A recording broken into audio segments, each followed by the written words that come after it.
Bonjour Ilan Greisamer. Bonjour. Et merci d'être avec nous pour votre semaine israélienne. Vous êtes professeur de sciences politiques à l'université Bar-Ilan de Tel Aviv.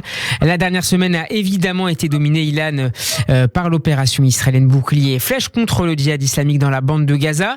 Quel bilan faites-vous de ces 5 jours d'affrontement ?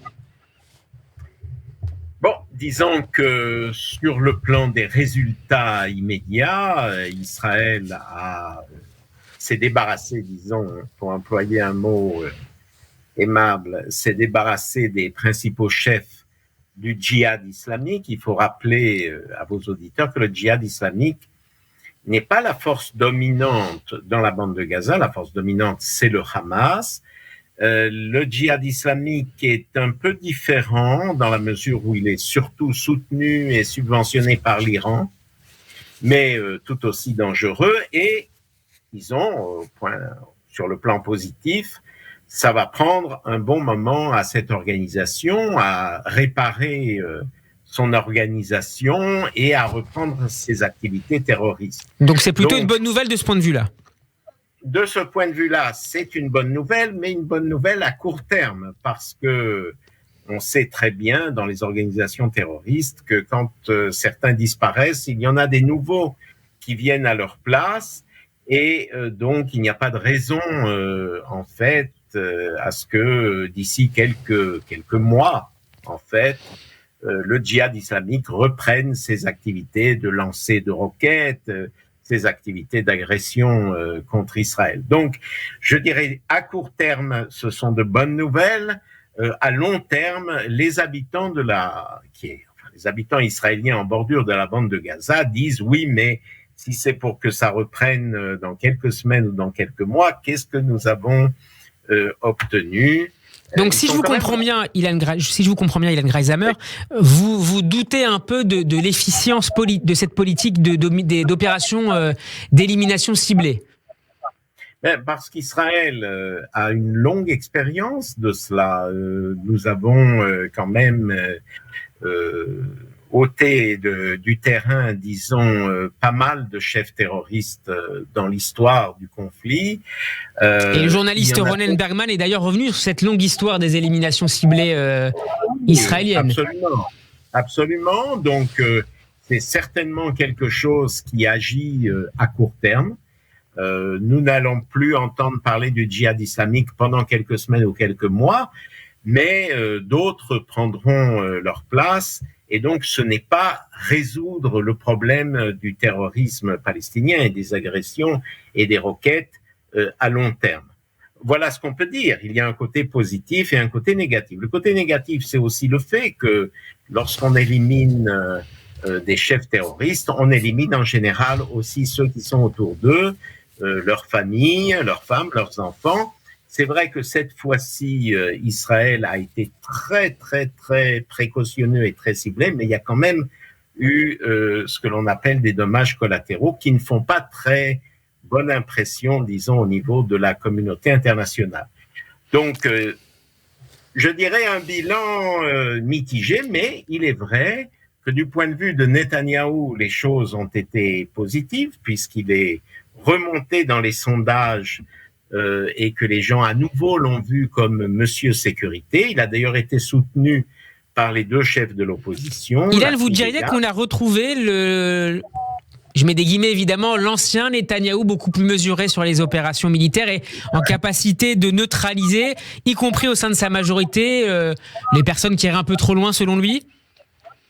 Je dirais qu'on va voir.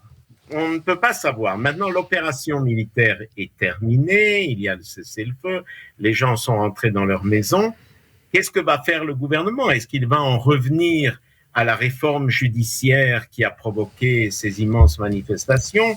Est-ce que Netanyahou ne va pas être tenté de laisser tomber cette histoire de réforme judiciaire? Est-ce qu'il peut laisser tomber cela? C'est ce que nous allons voir dans les prochains jours, dans les prochaines semaines. Ilan, comment est-ce que vous analysez l'attitude de l'autre acteur central dans la bande de Gaza, à savoir le pouvoir en place, le Hamas, qui a été assez silencieux, en tout cas qui n'est pas intervenu pour envoyer des roquettes aux côtés du djihad islamique?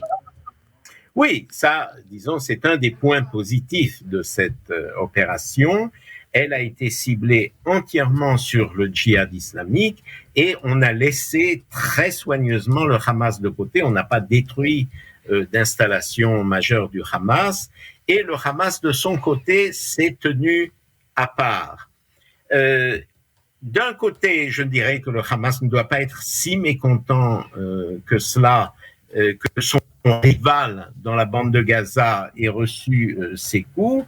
D'un autre côté, il est possible que le Hamas ne soit pas très bien vu aujourd'hui par les habitants de la bande de Gaza qui disent « mais enfin, vous avez laissé tomber votre partenaire ». Mais est-ce que vous diriez qu'Ilan, finalement, que le Hamas a fait un calcul simple, à savoir éviter d'intervenir pour que son pouvoir dans la bande de Gaza ne soit menacé, mais par ailleurs encourager d'autres déstabilisations, d'autres crises ailleurs, à savoir en Judée-Samarie ou à Jérusalem. Et on va évidemment parler de la marche des drapeaux en fin de semaine. Absolument. Non, je pense que c'est une analyse très juste. Le Hamas ne voulait pas faire partie de cette campagne. Il s'est tenu soigneusement à l'écart. Il encourage évidemment ces mouvements de révolte en Judée-Samarie, dans la Cisjordanie, et c'est sa tactique, c'est sa stratégie. Si le Hamas était intervenu, il aurait eu énormément de bombardements israéliens et de destruction, ce qui aurait menacé d'une certaine façon son pouvoir à Gaza. Donc il ne voulait pas intervenir. Et tout cela est bien pensé, bien calculé de la part des chefs du Hamas. Et Israël a décidé cette semaine de laisser le Hamas tranquille et de ne s'occuper que de l'autre organisation terroriste. C'est un calcul. Ilan, le caractère est clair de cette opération Bouclier et Flèche, qui rappelle d'ailleurs une autre récente opération menée cette fois par l'ancien gouvernement Lapid-Bennett, s'explique aussi par la crainte d'une intensification des critiques internationales. De ce point de vue-là aussi, ça a plutôt été bien joué du côté du pouvoir israélien. Oui, je crois que par rapport à d'autres opérations militaires d'Israël qui ont été de beaucoup plus grande envergure, là, Israël n'a pas été vraiment critiqué sur la scène internationale, il n'y a pas eu une levée de bouclier, et donc de ce côté-là, Israël a bien joué. C'est une opération simple et claire, courte, et c'est ce qu'Israël voulait, et de ce point de vue-là, c'est très réussi. La politique va bientôt refaire ses droits, en tout cas à côté de ces aspects purement sécuritaires. Déjà, dites-vous, cher Ilan. Et c'est évidemment à nouveau la question du budget qui divise. Expliquez-nous les principaux tenants et aboutissants de cette crise entre la majorité, une nouvelle fois, et l'opposition. Alors d'abord, il faut rappeler, pour ceux qui ne savent pas, qu'aujourd'hui, lundi, Israël est en grève. Les municipalités sont en grève, pas toutes, à Jérusalem, où je me trouve, mais toutes les grandes villes sont en grève, c'est-à-dire que les enfants n'ont pas été à l'école et tout ce qui dépend des conseils municipaux. Pourquoi ? Parce que à l'approche du budget, ce que voudrait le gouvernement, c'est prendre une partie, si je fais simple, une partie des impôts locaux des grandes villes, Tel Aviv, Ramat Gan, Haïfa, etc., et en transférer une partie aux municipalités pauvres, entre guillemets, celles qui sont à la périphérie, qui n'ont pas beaucoup de moyens et pas beaucoup de zones industrielles, qui sont finalement les zones qui rapportent le plus. Et évidemment, une grande partie des municipalités ne sont pas du tout d'accord pour cette péréquation. D'un côté, il y a évidemment le désir de solidarité, mais de l'autre, est-ce que c'est juste de prendre l'argent que les gens ont payé pour leurs impôts locaux et les transférer ailleurs? Et Benny Gantz, il y a quelques minutes, l'un des chefs de l'opposition a déclaré « Ce n'est pas un budget de l'État, mais un budget de la coalition ». Oui, parce que l'autre question qui est quand même très critique, ce sont les sommes très considérables inscrites dans ce budget et qui doivent aller au secteur ultra-orthodoxe. En soi, il est juste d'aider le secteur ultra-orthodoxe et personne ne dit le contraire. Mais on a toujours essayé, par exemple, dans l'éducation, d'aider les institutions religieuses qui introduisait un minimum de matières élémentaires, comme l'hébreu, comme l'anglais, comme les mathématiques, du moins à un niveau élémentaire.